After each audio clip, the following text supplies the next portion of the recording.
ہم کریں گے ہر مظلوم کی حمایت۔ السلام علیکم، میں ہوں حرین فاطمہ اور آپ دیکھ رہے ہیں حمایتی نیوز HD چینل۔ نظر ڈالتے ہیں آج کی اہم خبروں پر۔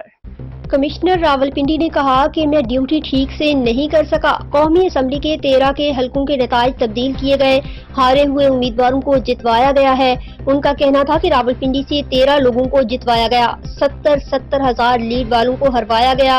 میرے ماتحت یہ کام نہیں کرنا چاہ رہے تھے۔ لیاقت علی چٹھا کا کہنا ہے کہ مجھے راولپنڈی کے کچہری چوک میں سزائے موت دی جائے، میرے ساتھ الیکشن کمشنر اور دیگر کو بھی سزائیں دی جائیں۔ وقار بھٹی کی رپورٹ۔ جو اورل چیز ہے وہ تو سامنے نہیں آ سکتی نا۔ دیکھیں، فوج نے الیکشن بالکل ٹھیک کروائے ہیں۔ جو فارم 45 ہے وہ آج بھی پورا ہے، دوبارہ الیکشن کرانے کی بھی ضرورت نہیں، صرف فارم 45 اکٹھے کر لیں، اس کے اوپر سارے رزلٹ کلیئر ہو جائیں گے۔ آپ کو کیا لگتا ہے کس پارٹی کے لوگوں نے یہ جیتا ہے پھر؟ کمشنر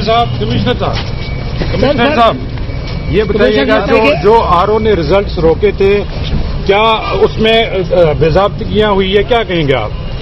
بالکل باضابطگیاں تو چھوٹا لفظ ہے۔ جو یہاں پہ ہوا ہے کہ جو لوگ آزاد امیدوار 70 80 ہزار کی لیڈ سے جیت رہے تھے، ہم نے ان کو ہروایا ہے اور ان کے اوپر جعلی مورے لگا کے سب کو ہروایا۔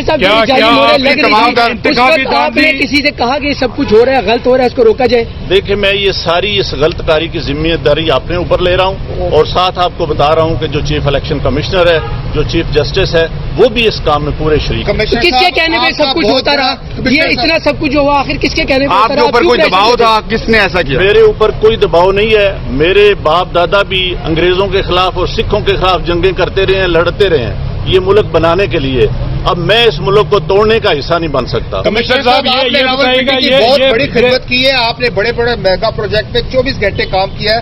یہ بتائیے گا کہ آپ کو کمشنر چیف الیکشن کمیشن دباؤ میں لا رہا تھا کہ یہ کریں سارے کام، لوگ جیتوں تو آپ نے ہرایا، آپ کو نیند کیسے آتی رہی؟ کس طرح آپ کا ضمیر جاگ گیا؟ دیکھیں، میں نے راولپنڈی کے لیے 16 گھنٹے کام کیا ہے۔ میں نے یہاں رنگ روڈ بنایا ہے، ددوچا ڈیم بنایا ہے، ہولی فیملی ہاسپٹل بنایا ہے، جم خانہ بنایا ہے، میں نے لاری اڈے بنائے ہیں، مزدوروں کے لیے سینٹر بنائے ہیں، منشیات کے اڈے سینٹر بنائے ہیں۔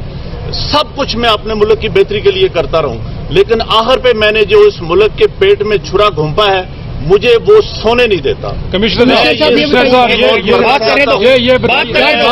جو میں نے ظلم کیا ہے، مجھے اس کی سزا ملنی چاہیے اور باقی بھی اس ظلم میں جو لوگ شامل ہیں ان کو بھی ان کے نام بتائیں گے جو لوگ آپ کے ساتھ پولیس بھی شامل ہے، سینئر افسران جو بھی